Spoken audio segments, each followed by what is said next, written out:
Hello, hello, hello. Welcome to Mentorship Monday. Let's wait for a few more people to join. I'm so excited. Gosh, I feel like it's been forever and a day. Avetandwe, hi. Gosh, nice to see you. First one on today. Lee Smalls, Puli Boo Boo. Love that. Sharon, the dietitian, hello to you. Mapudi B. Mohapi Dimakatso. Jen, hello to you. Morik Peterson. Oh, hey. Onke, our guest is here. So, Onke, I think, gosh, I always forget how this works, whether I'm supposed to request or you're supposed to request. But let me see. I love people who know how to keep time, guys. I just, like, Onke is like my person right now. So let me see. You guys are going to have to keep okay. Onke, you. Let's see if that works. Who else is here? Let's see. Jen, hello, Jen. Happy spirits. Nice to see you. Oh, there she is. Hi, Onke. We're literally Hi, how are you? Good. We're literally doing our hellos. Like we're big on hello. We're big on hellos around here on Mentorship Mondays. Good. We love to know where people are in the world as well. Okay. So as you join, guys, Kepsi, Frada Mek, Simply, Yandi, Zukit, all of you guys, as you join, let us know where you are. It's always beautiful to see how wide the conversation goes. Sometimes we realize that we're not even on the continent. There are people dialing in from different parts of the world.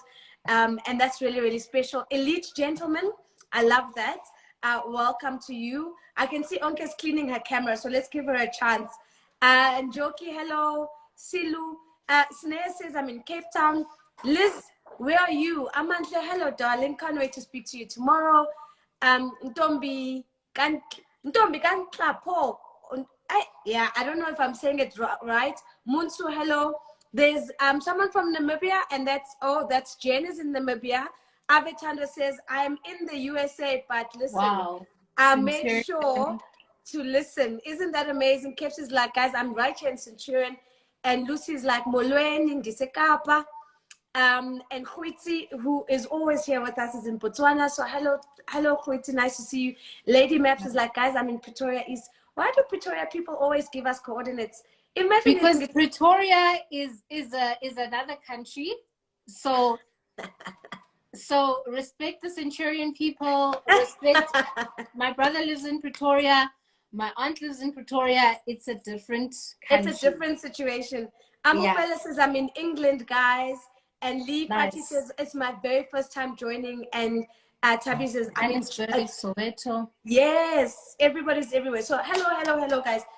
Praetorians, I hope that you are listening because my husband is also from Pretoria. So in addition to, imagine me saying, I'm from Pietermaritzburg West, anyway, but they also have their own language. The unapologetic wife or housewife says she used to work with you, Onke, all the way back in your Colgate days. So you're going to tell us a little bit about your Colgate days. Who's that unapologetic housewife? I don't, Sanal. She says her name is Sanal. I hope I'm pronouncing it right. So welcome, guys, to all the first timers and everybody who's joined us. I'm so excited. So we always start and say, welcome to Mentorship Mondays. This is our community, guys, where we are really tapping into the mentorship magic that's out there. It's Sanal. Okay. It's all about mentorship magic. Now, remember how the process works, right? So you guys send me questions during the week, and we then, to the best of my ability, I try and answer those questions during the week on Mentorship Monday. But sometimes it's really, really nice to get a special guest because I don't have all the answers to all your amazing questions. And I have amazing friends. I've got amazing family that every now and then I can call in and say, guys, come and help because the community needs you. The community needs to hear from Mentorship Monday. So we're going to be talking to Onke Dumeko in a second. Allow me then to also say, guys, massive apologies. I've been traveling. As you know, I was in New York, time difference. Now I even feel bad when somebody else is in the US and they're actually here. But I also want to just let you know that I moved to San Diego this week. So the time difference is even worse. So we are going to miss Mentorship Mondays, at least for another Monday or two before I come back into the country. But for now, Onke, thank you. Thank you, thank you, thank you. So let me first start off by telling you about my major girl crush on you. And that's that's going to be the way, by way of introduction. So I remember just being so floored that there was a woman who was doing amazing things. And this is at the time when you were editor-in-chief at Destiny, and I think you were also group publishing director later at The Bar magazine and so on. And I just thought that was absolutely fantastic. I kind of knew people who knew you, but I didn't know you exactly. So yeah. I was crushing from a distance, and I was like, I just think this is like black girl magic. I think she's all so amazing. And then I just remember the one time you reached out to me and you said, hey, don't you want to pen an article for us? And I literally like dropped, because I was like, oh my goodness, I can't believe the Onke is asking me to actually contribute something. Here's a little something you didn't know. So we did the article, got published in Destiny, and all of those amazing things. It was so special that my family actually threw me a dinner just for that half page. I know. That's so nice. Just for that half page. So it's, I'm sharing that with you because I think, you know, sometimes we introduce people by the titles and the positions they've held and all of those things. But I think sometimes we miss the opportunity to bring into the room the impact that you have on other people.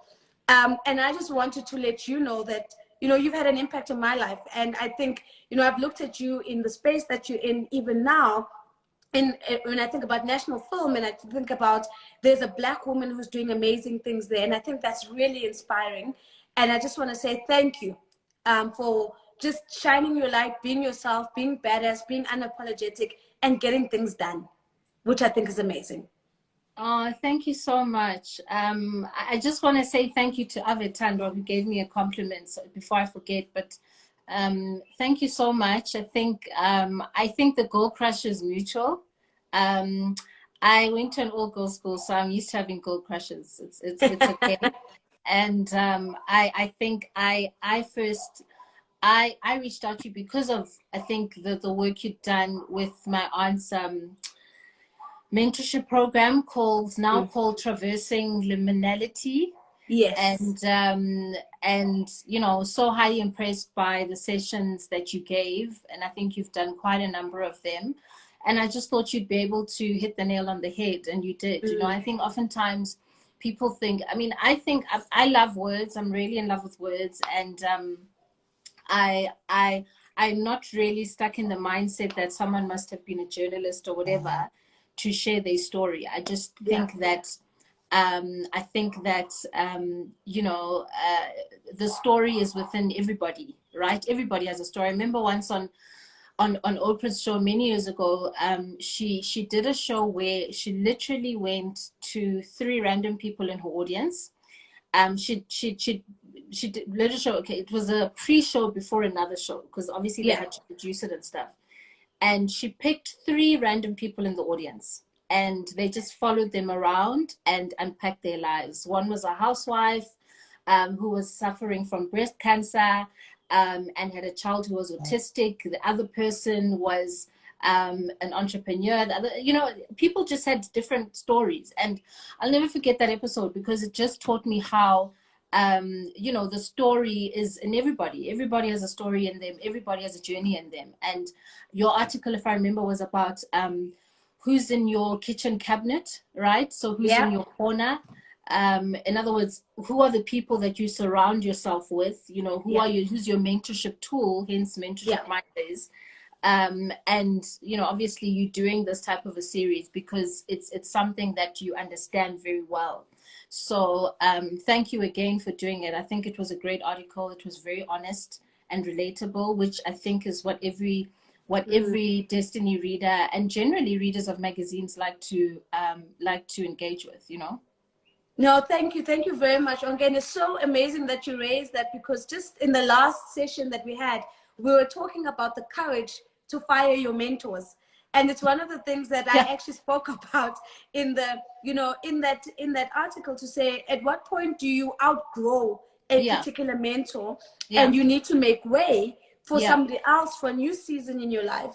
Yeah. And a new season of mentorship in your life. And I think it was such a great invitation to be able to think about that and put those words on paper, because I hadn't had the opportunity to really think about it. And it's so interesting that a few years later, here we are, almost continuing the conversation in a different way. But I've got a range of questions for you here, so that have been sent, and I want to get to the questions. But I thought maybe what would be a really good way before we get to the questions is if you could succinctly just tell us, when you asked the question, how describe your journey and how you've arrived here. How does that story sound? How do you tell that story? How do you describe your journey and what here is for you? Sure. I think my journey is all a result of the grace of God. You know, my name is Amaxesha Onke. So it's from a hymn. Ngamaxesha Onke uThixo Unathi. The last line in the hymn. We all have sentences at home, all four of us. I'm the last of four. And, you know, that name really is showcased through my journey, in the sense that God was really in everything. And even when instances where I didn't understand why I was working at a certain place, it was always a setup for the next thing. Even if it wasn't the next immediate thing, the thinking and the mindset that I was able to develop later on would help me in my career. So when I started, I matriculated from St. Mary's, A aggregate, thanks. 7 subjects, thanks. Wow. And I went on to Wits University. You know, my family is full of, you know, very well educated people. And I, you know, had to do it, right? But I started with accounting, and it just wasn't for me. And I then did marketing and economic science, loved it. Golden Key, thanks. Did my honors, and then started at Colgate-Palmolive, did a classical marketing thing. Obviously, I wanted to have been in Sanal. I would have preferred to have been in a Unilever or a Procter & Gamble or whatever. But, you know, the opportunity, and, you know, Colgate-Palmolive at the time, it wasn't in the beautiful offices here in Midrand. They were in Boksburg. Do you know what I mean? Like, it just wasn't cute. But it was a multinational, right? And it introduced me. My first formal introduction of working was the American way of working, right? And Americans, you know, 5 o'clock is 5 o'clock, right? You know, it's like how Chris Jenner always says, if you're early if you're on time for a meeting, if a meeting starts at 5 and you're late at 5, you're late, right? Yeah. So it taught me the American way of working. It taught me and Americans, it's very system orientated, very process orientated. You don't override the process, right? We'll talk about my relationship with time now, somewhere down the line. But I'm writing it down. Yeah. But this is a live. You can't be late for a live, guys. I am not even that bad. But you know, after that, I went on to Brand South Africa. I'd always wanted to be in magazines, and from the time I was at Colgate-Palmolive, and in high school, I would always go. My mother hates grocery shopping. It's not her thing. So my dad was the grocery shopper, designated grocery shopper. He was the designated taker to schooler and picker upper from schooler. So my parents are very, I guess, modern. But, you know, I would always go with my dad grocery shopping, because that's when I got to, you know, stock up on magazines. Always loved them, always had a passion for them, just wanted to work for them. I really didn't care how. I obviously knew who Kanye Dlomo was, but like, she was not even in my frame of mind, right? I was just like, I know she's the editor of True Love. That's amazing. I love True Love. I buy True Love. But I just wanted to, I would have taken anything. And applied almost, I loved my work at Colgate-Palmolive. I met people whom I'm still in contact with today. My first mentor was from Colgate-Palmolive, a man I truly respect even today. And, you know, but I couldn't get into magazines, right? And I went on to Brand South Africa, only to find at Brand South Africa that the lady who would be brought in as the chief marketing officer was friends with Kanye, and she said to me, I'd interviewed with Kanye before, it was a mess, and by the time I was I was too nervous, I wasn't ready, all of those things. By the time I was at Brand South Africa, she was like, you know, Kanye's looking for a marketing manager. And at Brand SA, I was an assistant brand manager. So, you know, those things in your head, am I ready? Imposter syndrome, all of those things. And I was like, the you fact know what? that you've messed it up before, right? So am I going to mess Exactly. it up So again? I thought, will history repeat itself? So I was like, you know what, screw that. I took a day of leave, a sick leave. I studied for my interview. I made sure I knew everything, looked at the masthead of a magazine, and made sure I understood what each and every person's role is. Things I didn't know, Google was my friend, went into the interview, aced it. Worked at Ndalo Media for about 3 years, and I really came into a role that Kenzani, my predecessor, was doing very well. And when I came into the role, Mpho Ngomonde was the marketing director, so it was split, and I was the strategic marketing manager. And I think there were just so many opportunities for me to recreate the job in the way that I wanted it to be, right? So I saw gaps and I filled the gaps, and it made it such a worthwhile experience. And, you know, it's something that I encourage people to do all the time. Like, you might feel, don't always be committed to being defined as to what your KPIs say or the contract or whatever. Like, sometimes the opportunities come when you recreate your job, and you create your own job spec. And honestly, number one secret to becoming indispensable that no one will ever tell you about, right, is when you recreate it to match not only what suits you, but what suits obviously the needs of the organization. Because the gaps you're going to find are the gaps that what the organization needs and don't know that they need, right? Sure. And can I just pause on that? Because I think absolutely. that is absolutely so insightful, because I think a lot of us go through life looking to fit within a spec.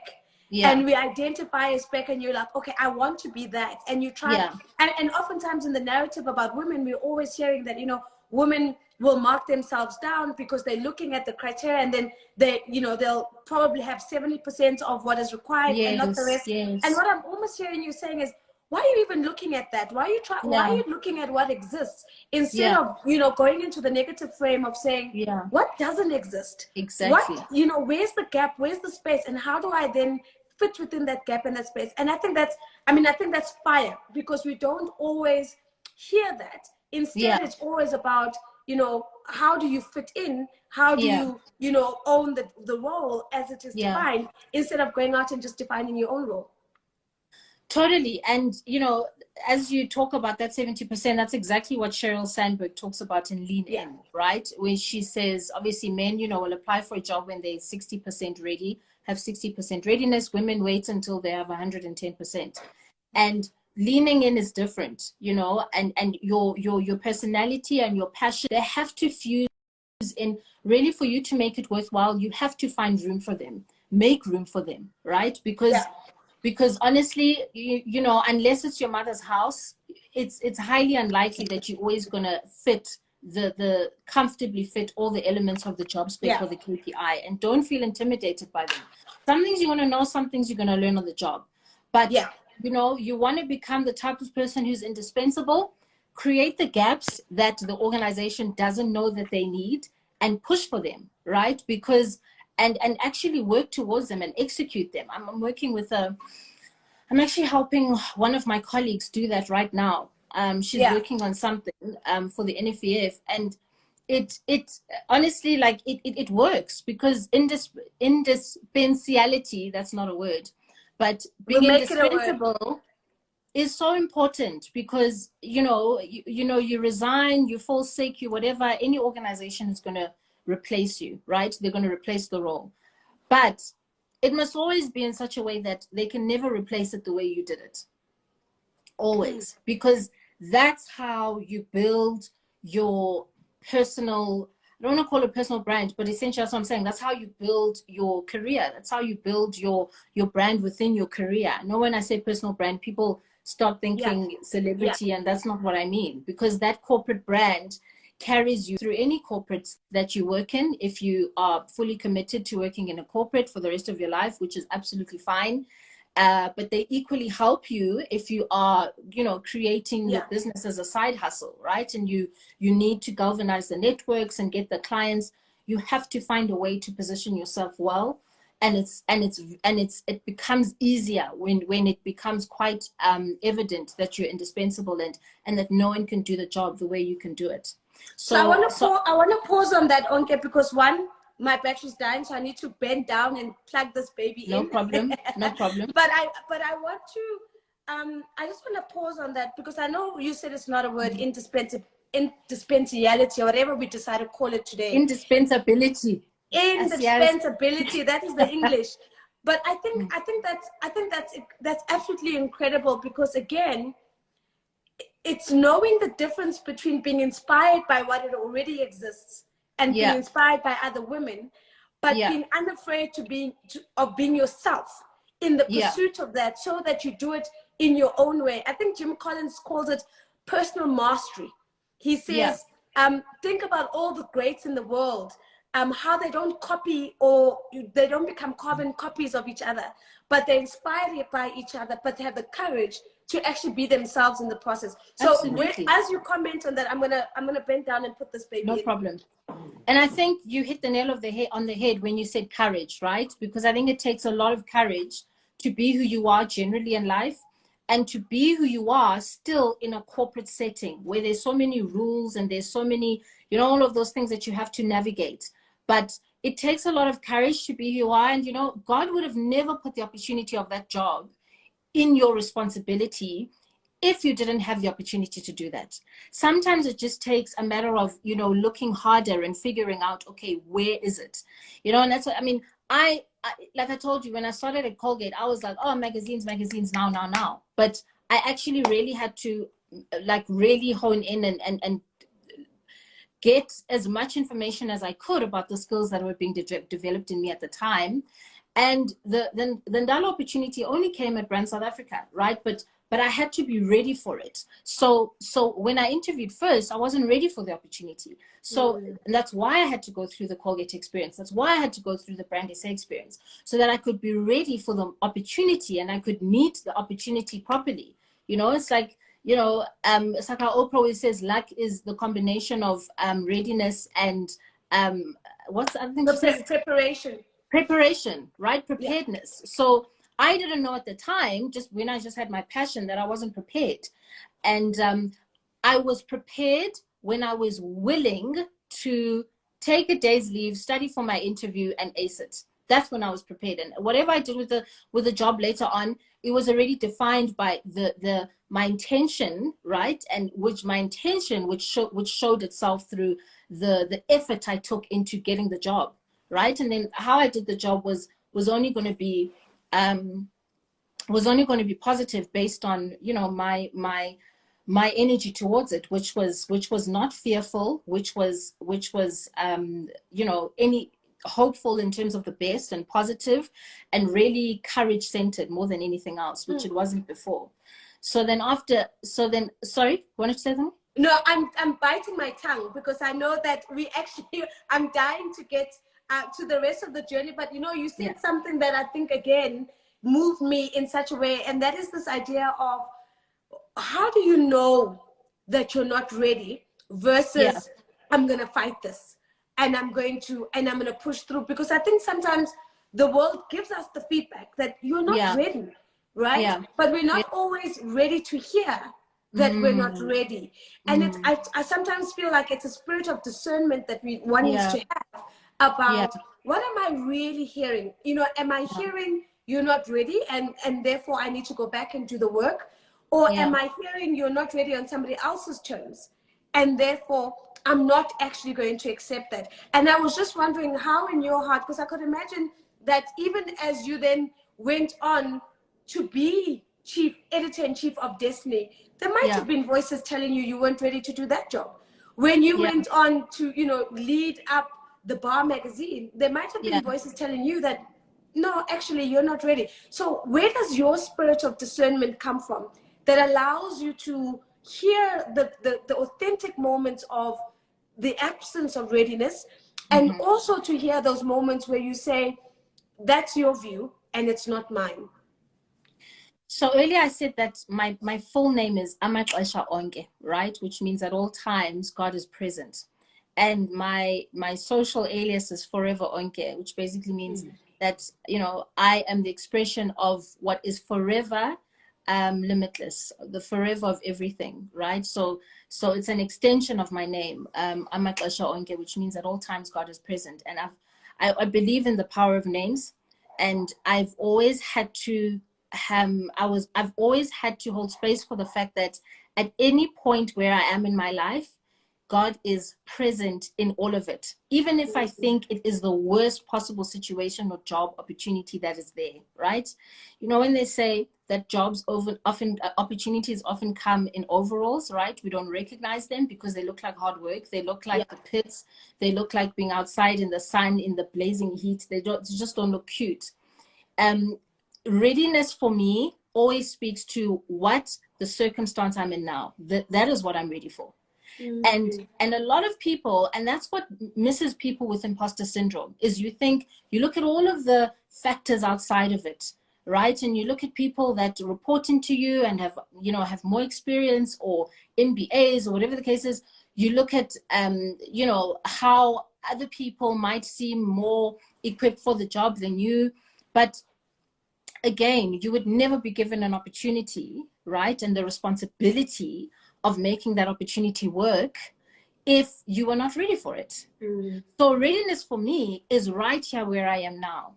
And even if in my mind, I would rather be somewhere else rather than now or whatever in 5 years' time, I know that the blessing and what will power me there is right where I am now.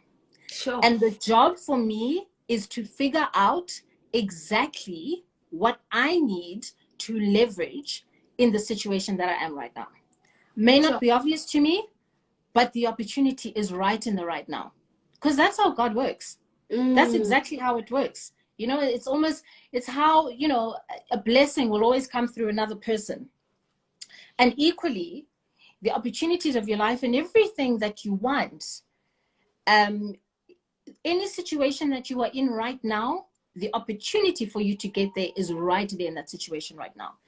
Especially when it doesn't seem like it. Because God is the God of I am, right? He is the infinite. He is the infinite now. In other words, it is now. It is right here in the opportunity you are in now. God is not that I will be and I may be tomorrow and I could be. I am that I am right now. Oh, listen. As are you, because you are a manifestation of God, right? You are in God's image. So if you believe that you are made in the image of God, and if you believe that God lives within you, then the opportunity is in the right now. Even if you think it is the worst job, it is the worst company in the world, I promise you, you would never, God is not a God of wasting time. He would never give you an opportunity that is not going to help you leverage, that is not a leveraging point. Every opportunity that you're in right now is a leveraging point. You just need to look harder. And sometimes it means being quiet. Sometimes it means being silent and just being asked for guidance and keeping quiet. In other words, not being negative about it, not saying negative things, but rather, even if you can't find the positive words, you would rather be silent until you can start speak positivity over the situation right now. I mean, what you're saying reminds me of somebody once said to me, the thing that they always ask themselves when they find themselves in a moment where they don't want to be is to always ask the question, what has this moment come to teach me? What is the gift? What is the gift of this moment right here, right now? And that just asking that allows one to reframe even the worst of circumstances to say, what is the gift of the lesson of the right here, right now? And how do I use that lesson to get to my next? And I think you've just said so many, I'm seeing so much reaction to what you're sharing. It's absolutely amazing. But I am going to get into trouble because now I'm hugging you to myself. It's 6:30. I haven't asked a single question. So guys, I'm here. So, Bui Gray says, Onke, you put Destiny Mag back into the world. Can you please share how you took on that challenge? Let's please talk transitions and evolution between careers and how you have managed to welcome those changes. Yeah, so my career has been so many transitions. So I'll just finish the question in answering this one. So Yeah. Colgate-Palmolive was FMCG, Brand SA was government agency under the presidency. Ndalo Media was a publishing company, formerly under Media 24, then it went independent in 2015. And then African Sales Company, retail, luxury, retail store, I mean, their own skins, cosmetics. And then it was Bar Leader, right? Bar Leader production company, reality shows, and then obviously the publishing side as well, documentaries as well, the publishing side as well, the Bar Magazine, which was the first kind of digital film and television archiving portal of its nature. And then after that, Brand SA, I mean, Bar Leader was National Film and Video Foundation, right, which is an agency of the Department of Sport, Arts and Culture. And what we do is we provide the equitable growth of the film and TV industry. So NFVF was a nice extension from the bar, because the bar I had an understanding of from a production perspective, what it takes to put together productions, and now it's understanding the financing aspect of it and what really keeps the engine going. So you see, those are a lot of transitions that I've made from different industries. And the key thing that has always been important for me is to really just accept the fact that and it's a lesson I'll never. There was a tax expert, right, who was one of the partners at PwC, black guy from the UK, who had studied biology and became a tax partner at an accounting firm, PwC, and he said, you know, it's all about degrees, and all of those things are immaterial. The most important thing is that you have the ability to learn, right? That is what a degree does. It shows that you have an ability to learn. It's the same thing with a job and a position, right? You can stay in it and extend it long enough. It shows that you have the ability to learn and transition. You're never going to know everything in the next phase. So moving from working as a strategic marketing manager to later on many years becoming the editor and figuring out now, okay, how do we put this thing back into the market? I think what helped me a lot was my passion for magazines and for the brand. Never underestimate passion.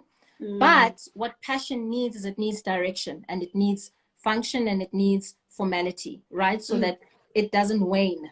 And that was the job for making sure that Destiny came to market, was that there were a whole lot of things that we had to figure out as a very, very small team that we were at the time, to figure out how do we get this thing back to market from a distribution perspective. What are the concerns, right, from retailers, given how Ndalo Media closed up?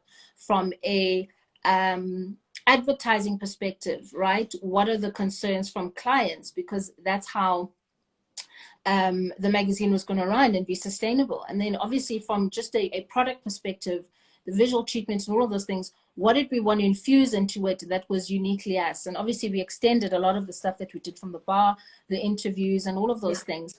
And then when it came to, you know, how it came together, then it became a matter of, in terms of the narrative and the content, how were we going to really, really make a mark in where, you know, so those are the factors that we had to think of. So we thought, okay, let's start with people who are who are not necessarily celebrities yet, because one is now, and but who are credible when it comes to business, because that was the focus. It wasn't about celebrity. We needed to talk to entrepreneurs. Let's speak to that. Let's find people. And this platform, the Destiny brand, is strong enough to make people know who they are. And it's a comeback issue. Everything is going to be fine. So we always had a lot of faith in that. I think one thing we've always been passionate about is the fact that, you know, you can't always worry about how many Instagram followers someone has. Sometimes it's the power of the story, and you have to be confident enough in that and in the person that it will reverberate, right? I met Amanda Dambuza. How did I meet Amanda? I think it was through Lulu as well. Met Amanda Dambuza through Lulu. And I told Legend about her. I see he's just joined. And I said, you know, this is the woman. And they introduced them, they clicked. And that was the thing, right? Pepe Mare someone Yes. who's been on Legends Mind for quite a while, industry expert in advertising. And there was just, you know, these two iconic business people, credible business people, one a white male, one a black woman, very different stories. But where they met was at the point where their journeys in entrepreneurship were like this. Had so many valleys and, you know, great points, and more valleys and great points, and their committedness to reaching their individual destinies. And we knew that that would connect with people, and it did. Yeah, and I remember the Amanda cover very, very clearly, and the whole, you know, and following it, you know, and reading up. And I remember, you know, just being, and it's exactly that. The platform was so strong that I myself, you know, just immediately bought into Amanda as a woman that I was looking up to, as a businesswoman that I was looking up to as well. So that's absolutely fantastic to hear you talk about your own transitions and evolutions. But I saw that one of the things that resonated quite a lot is you talking about passion and the ingredients that need to be associated with passion or come with passion in the pot, the discipline, the function, the formality, and so on. I think that's really, really amazing. So I've got another question from, we're getting a little bit into film now. Dinero Yende is saying, I would really like to know from Onke, how does one get recognition for Netflix, and how much do they pay for a film? Now, Onke, we get straight to the jugular here on Mentorship Mondays. We don't meander. It's fine. No, that's fine. First of all, it depends what type of project you're working on. Is it a feature film? Is it a documentary? What is it? Right? Number one. Secondly, everyone I know wants to be on Netflix. It's sexy. It's beautiful. It's, you know, I totally get it. Right? Love the Netflix guys, amazing people. However, what I would say to South African filmmakers is what is lacking in this industry is the mindset of all producers and all creatives to be focused on the money and making the money, such that your process of being a producer and a creative is an entrepreneurial one, right? Is a business process, is a business transaction. You've got to get to the point where you're thinking about the bottom line so that your projects can run self-sustainingly, right? And then you have the time to really, really focus on projects that are your passion points. That's how an industry works. So I'm not, first of all, Netflix works through agents, right? So certain agencies, so you've got to go through them, distribution agencies. That's how Netflix likes to function. So they don't necessarily commission things directly. But to the point that I was making earlier is that they pay upfront, basically, right? For lack of a better term. So what they don't do is, when it comes to royalty fees and all of these things, which a lot of filmmakers have, you know, requested that the NFVF even fight for on their behalf, Netflix are not really into doing that. And they were first out the gate. They've been doing this for, it probably is 22 years now. And it is a model that's worked for them. But there are so many other streamers, right, who have seen what Netflix have done wrong, you know, the mistakes that they've made along the journey, and have capitalized on that and are building their VOD platforms around that. So I understand that Netflix is great, that it's sexy. What I would say to the person who asked the question is, you would rather look at the project that you are creating and think of trying to create a system for yourself as a filmmaker where you have projects that are cash cows for you, make the money for you, where you earn royalty fees on an ongoing basis in a type of a passive income way, such that when you do go to a Netflix and, you know, there isn't that conversation there, it's not too much of a hard sell for you. Because a lot of people, and I'm not saying the money is not great, it is, depending on the project you want, but it's a once-off thing, right? And I understand a lot of filmmakers, they need the money and they need it now. But the long-term game is the thing that's really going to help you. The long-term game is really going to then make you the next Leon. You know, Leon Schuster is one of the most profitable filmmakers in this country. with that one franchise of Mr. Bones, right? Mr. Bones, this year to date, has been the most successful in cinemas. Cinemas. Wow. I can't remember the last time I watched a Mr. Bones film, right? But my point is, it doesn't matter. It's not about me. He knows his constituency. He plays towards his constituency. And who knows all the other projects he's working on independently that are his passion points. He doesn't run after a Netflix. If it happens, it happens. If it doesn't, it doesn't. But he works on what he knows makes the business run in a way where he's not moving from project to project and trying to make sure that each project is approved for funding. So honestly, my advice to you is, I understand that Netflix is a god right now, but you need to think of your project. The most important thing is not, you know, the most important thing is your project, and think of how, and you as a filmmaker, right, as a business person, and think of how you really want to create a business out of this thing. I would advise that you contact distributors, AAA Entertainment, Gravel Road, Indigenous Films, consult them on your project. Your distribution agency is essentially your first customer before anyone else, and help them navigate what would be the best route for you to get a distribution platform. There's Telkom One. Telkom One is not as, you know, it's not a Netflix. I understand it's local, Netflix is global and all of that, but look at the deals that you can get from Telkom One, because they might be as favorable, more favorable to you in the long term than the ones that from Netflix are. So you've got to think of those things. I love that comment you've just made now, Onke, and maybe we can just quickly, you know, sort of deep dive into that. You say, look at the deals. And I oftentimes think we don't always look at the terms and conditions. We look at the big number at the top, and then we don't sort of delve deep into, you know, the terms and conditions. And poor Pops, in one of his comedy things, talks about, you know, we lost the country, good terms and conditions. We just saw the contract and, you know, we signed. He's right. So what advice would you have for aspiring and existing filmmakers about what do you look for? How do you know what's a good deal? What are the kind of things that you're going to be looking out for that's going to say, okay, cool, this is actually a good deal and is likely to lead me more towards long term, as you've advised, more sustainable, profitably over time, but also just making bigger impacts instead of this once-off big bang and then it all ends?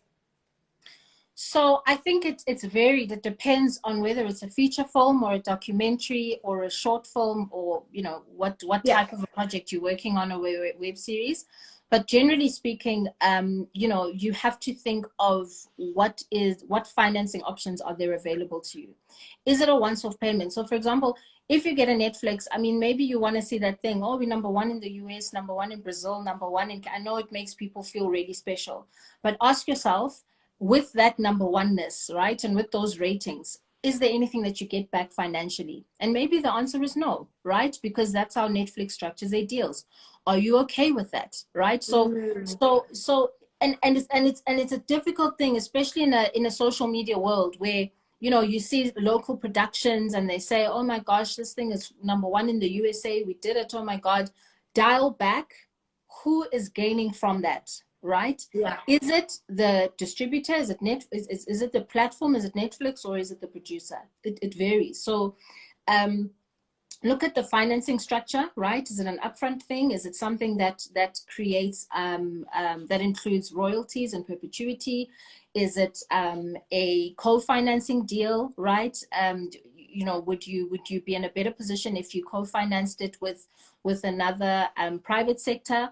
And also, before you even get to the deal, try figure out how much funding you can procure from other organizations, such as the NFDF, right? Yeah. Such as the DTI, such as the NEF, such as the IDC, Gauteng Film Commission, KZN Film Commission. I've named 6. You can literally get funding from all 6, right?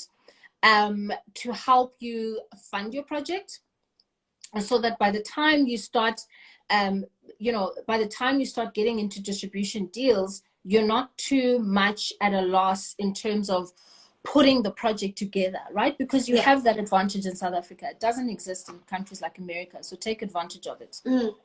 So I've got a question from Dumeko, and he says, what are some of your favorite South African films?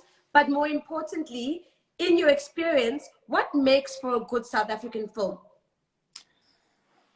What makes for a good South African film is what makes for a good film, right?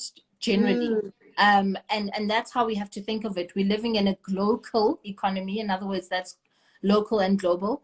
And that's how we have to think of all of our projects and position them. So if you are a script writer, if you are a producer, think of your project as a global one. So don't just think of it as a local South African thing, right? So what would make it great for me is the script writing. Again, words for me are important. Script writing is key. The cinematography, how the visuals come together. Cinematography then obviously depends quite a lot on the post-production and the quality of it. I think the casting as well, I would say those three. The casting as well is quite critical. Like sometimes you can get it wrong with this one person and it completely steers everything off. And then I would say then the sound as well. A lot of South Africans don't understand enough about IP and sound and all of those things, and it affects your vision of your film, what you had intended from the beginning. And then because you don't understand how publishing and music and all of those things work, it affects what you eventually can afford, right? We're actually working with Share Publishing now. We're doing an MOU with them. We're going to do some great masterclasses and programs, just educating filmmakers around the construct of music rights when it comes to film, so that they go into it with a lot more understanding, because it makes a huge difference when your scoring is off balance. So I would say those four things. And then I think my favorite local film is a film called Sew the Winter to My Skin. So the guys who actually did Blood Psalms, Yellowbone Entertainment, they did that film. It's currently on Showmax. Repeat that again, because we're all now going to go watch. It's called Sew the Winter to My Skin. Sew the Winter to My Skin. Beautiful, beautiful, beautiful, beautiful, beautiful film. It is just absolutely, it is delicious. The cinematography, it is just unbelievable. One of the leads, he acts in Gomorrah, he acted in The Queen. He has no lines. He says absolutely nothing in the film, but his performance is out of this world. Outstanding. I wish, I wish it had been a South African selection. I think it was done in 2018, before my time at NFF. I wish it was a SA selection for the Oscars, because it definitely would have gotten it. It is just unbelievable. Sew the Winter to My Skin. The cinematography is outstanding. The direction, unbelievable. Directed by I forgot his name. But the producer is Layla Swart, and it's directed by, oh my gosh, I can't believe I forgot his name. It doesn't matter. We're going to watch. Sew the Winter to My Skin. Okay, I've got it. I've got time this evening, so that's my produced and directed by Black people. Amazing. Can't wait. Jamil, thank you, Bong. Directed by Jamil Kubeka, yes. Guy from the Eastern Cape. So we've got a few minutes left, and I just want to circle back. There's a beautiful question here that I'm gonna kind of steal, because I'm gonna massage it a little bit. Because the question was, how did you convince your parents that this is the pathway that you wanted to go? And do you think, what's the question? How do we get parents to be more trusting of the media/entertainment career path? I want to change the question a little bit, and I want to say, how has the conversation changed from the conversation you were having growing up to the conversation that you're either having with your children or children too that you will have when you talk about your path, your journey? How has that conversation changed? So, my parents are, they're from that era. So, film, even marketing was like, what are you going to eat, please? Because your sisters and brothers are lawyers and accountants. Like, what are you going to eat? Especially after 7 subjects and Australia. Why are you wasting? so so first of all, my dad has been to every place that I've worked, every place, because he just wants to check, like, ukuthi wenzani, like, uyasebenza, where do you literally, me at my old age of 35, he's been to every place of work that I've been at, because they're just also like, what do you do? Like, we always see you, but wenzani. So I never had the conversation with them, right? I just did it because I'm definitely the black sheep in my family.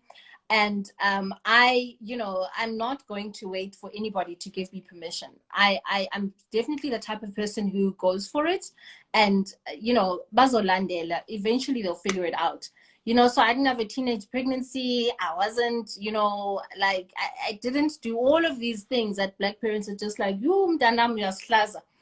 so I think at some point they could accept the fact that, okay, she actually knows what she's doing. I think my media interfacing and interviews, it made them proud. My dad is the type who will go and tell anyone if I have an interview or something.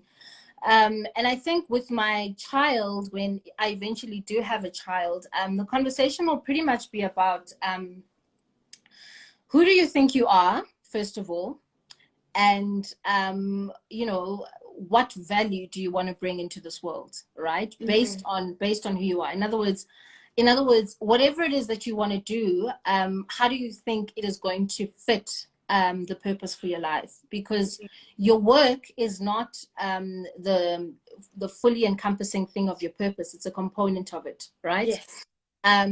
Which has to fit into everything else. But that would be my question: is really think about how is the work that you're going to do, the work that you're going to commit yourself to, how is it going to fulfill the purpose for your life? Because it's often the people who have those conversations with themselves in their mind who have those conversations with themselves in their mind, are the ones who generally end up changing the world and becoming unintentionally successful. Yes, there are people who are intentional about their success, but there are people who, it really just happens because they're working in the flow of the purpose for their life. But I think a lot of it comes down to asking yourself the right questions from as early on. And my role as a parent will be, right, to trigger those questions from as early on as possible, right? School drop-offs, school pickups, most likely to be the pickups, right?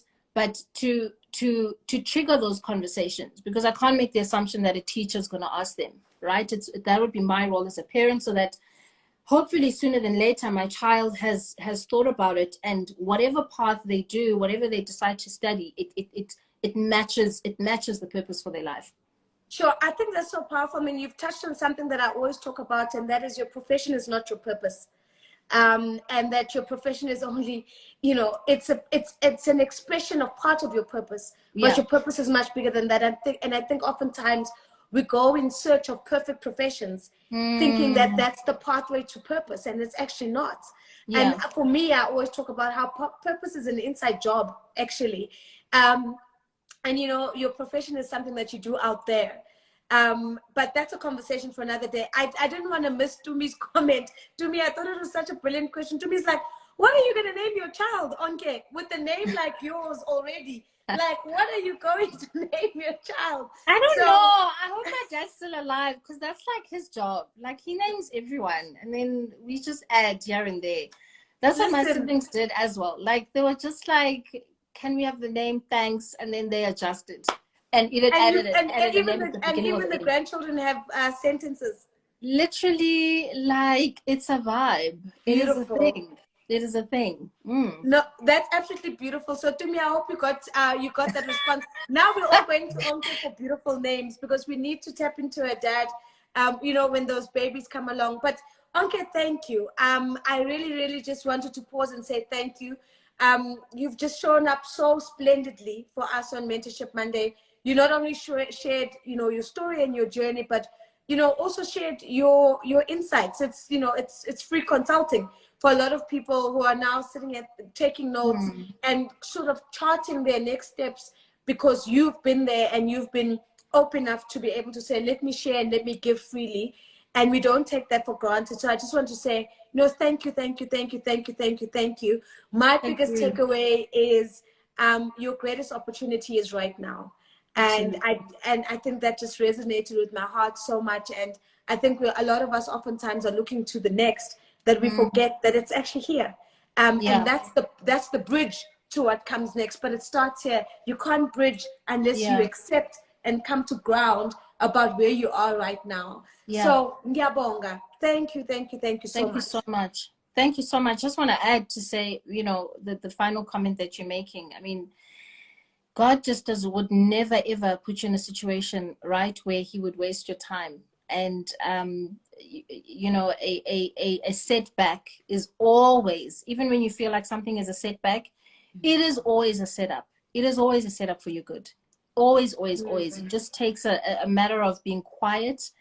And I mean, I'm telling you this literally because I know this all too well, right? And I've had to dial back myself and talk myself out of my negative vocabulary, because that also shows, right, an energy of being ungrateful for the opportunity that you have. And then that opportunity gets taken away. Then you realize, right, what you had. You know, you don't know what you've got until it's gone. So the power of now is unbelievable. And thank you so much. I love this conversation. This was fantastic for me. I wish you had more time. No, thank you very much. We appreciate you so very much. Thank you for your time. It's a Monday night. I'm sure there are 107 other things you could have been doing, but you chose to be here with us, and I appreciate it from the bottom of my heart. Thank you, thank you. And to everybody who joined today, I hope you had an excellent Mentorship Monday. Please keep looking out. We've got an amazing special guest coming up in 2 weeks. Don't kill me. Guys, the traveling is getting to me. Don't kill me, but in 2 weeks. But in the meantime, remember that we take these conversations and we upload them onto the YouTube page. So you can always go back to all the Mentorship Mondays and watch to your heart's content on the YouTube page. Just Google me, Nozipho Shabalala, and you will find it there. And then also, guys, I just want to say thank you for all of you who have been so amazing and consistent about reporting people with every configuration of fake account in my name. I appreciate that. I don't take it lightly. And it's tiring, but you guys are always the ones who say, no, that's not her. What a compliment. Miguel, what a compliment. Who's that? What did they say? I'm saying fake accounts. What a compliment. Listen, it's so tiring, but you know, you get to a point and you say, you know, what do you do, you know? But because they block you first, so you never actually know until somebody else comes to you and say, hey, I saw this and I blocked it. And I'm like, wow, thank you. I feel like that's, you know, taking stewardship of the work that I'm doing, and we're all doing it together. So thank you, guys. Bye-bye. Thank you so much. Thank you. All the best in San Diego. You're amazing. Ciao, Conversation ciao. Bye, strategist. Yes, queen. Bye. Bye.